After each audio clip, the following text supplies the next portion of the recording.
Okay, we are back. I am back here, and now to do my Marvel titles of the week. Actually, there's more Marvel than DC, and that's only because of one. All right, Dark Avengers number 13. This is just pretty much right. The story opens up on Egypt, 1600 BC, with Moses stating the final, saying that the angel of death will come to take away the firstborn son of Egypt, and we get this ominous sky right here. Then we cut to 2 months ago where Norman Osborn gets the Sentry to join the Avengers by drinking this serum.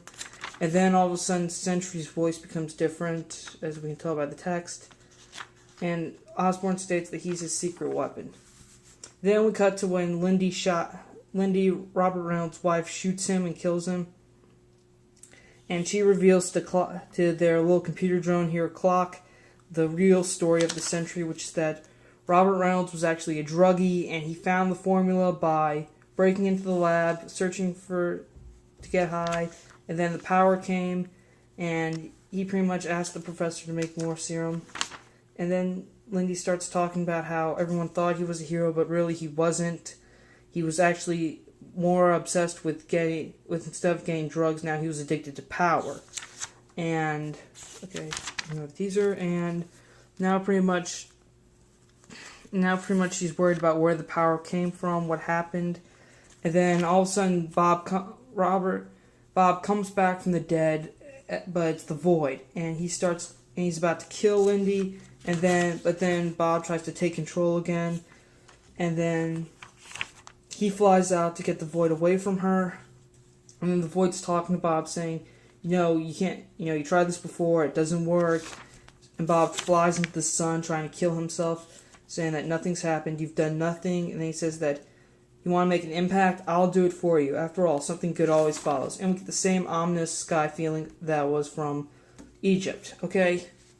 Now, Dark Avengers number 13, I got this because of a Siege tie-in, and it pretty much reveals that the Void is like the angel of death from the Bible, and now the Sentry's pretty much we get into the Sentry some more about how he wasn't really a hero, and the formula wasn't a lucky accident, he was actually a druggie, and that the Sentry really wasn't a hero. Okay? Not really something I'd pick up, but I only got it because of Siege. Next up, Web of Spider-Man number 4. 3 stories, a Hammerhead story, didn't read it. Spectacular Spider-Girl, skimmed through it. Looks like April got possessed by a symbiote and now still wants to kill a May. And an origin of Mysterio, about how before he tried, which is pretty much how before Mysterio asked his special effects mentor how he did this one trick, and pretty much now he's trying to figure it out.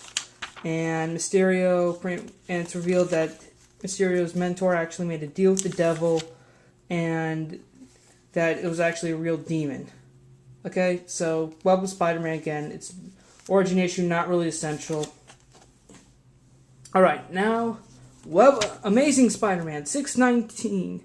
Wait, no, 618, sorry. Alright, where our villain is Mysterio. Okay? Now, first up, we got a recap of several deaths of members of the Magia crime family. And then how one of their only living member tries to move their money through a casino through their underground gambling, but then Mr. Negative's inner demons attack and Hammerhead's on their side. Then Spidey shows up to try to stop them. And then Carly Cooper's looking at the evidence, and Peter asks her out for lunch, but then he remembers that he has to go pick up Aunt May and Jay after their honeymoon, and that Randy Robertson lent her car. And then Carly's questioning about really should she be with Peter because the guy's kind of a jerk. And we see someone watching Carly. Then it cuts to Jay and May in the car, and Peter's driving, and let's face it, the guy web swings everywhere, so he's obviously not familiar with driving. So May asks him to pull over at the Feast Corporation to see how it is. And Peter takes Jay home while May goes in, while Mr. Negative's having a meeting. Then May goes in and she says that she remembers She knows the codes from when Mr. Negative was trying to run, when Mr. Lee, Negative's alternate persona, was trying to run for mayor, and she knew all the codes around the feast shelter. Then she opens the secret door, and then it's revealed that, and she sees Lee after he stabbed one of his demons. And then Lee tries to cover it up, saying that they were rehearsing for a play, but then he uses his powers on her.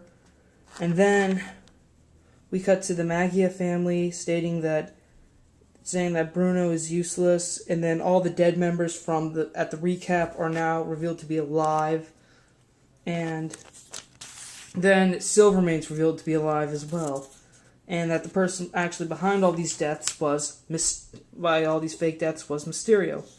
And Peter's kind of admiring where Jay lives, and it's revealed that Jay is an author with a pen name. And then May shows up, and she claims that Peter is a mooch, and that he's a loser, he's wasted his life. And then Peter leaves, and we see May's eyes in the different shade, and she states the honeymoon's over. Meanwhile, Peter's swinging off, thinking to himself, like, maybe Aunt May's right. I mean, I have all this potential. I beat Doc Ock in a mind battle, and I'm pretty much wasting my potential. Then Peter goes off to follow a police convoy to where Silvermane's fighting Mr. Negative's forces, and Hammerhead notices that Silvermane's alive, and Carly Cooper's there where she reports it to the police, and then she wants to figure out, and she's about ready to get, and she's worried, and then all of a sudden someone comes from behind her, and it's revealed to be her dad, who she thought was dead. Okay. Amazing Spider-Man 618. This is a good story, actually. May is now affected by Mr. Negative's powers. I want to see how that turns out. And Mysterio apparently revealing to actually be back from the dead, and that he's responsible for faking the deaths of a bunch of mob men. That is something I would like to see how that concludes. So, the Mysterio arc so far seems to be my favorite. Seems to be a good setup for a good chapter of the Gauntlet. Okay? So, that's all I have to say. Alright, get Amazing Spider-Man 619, but as far as Web and Dark Avengers are concerned, yeah, you don't really need to bother with these, okay? Alright. Oh, and also for DC, as far as Green Lantern and Black Knight are concerned, get them both, okay? Alright, so, Spider-Man 1991 saying, see you next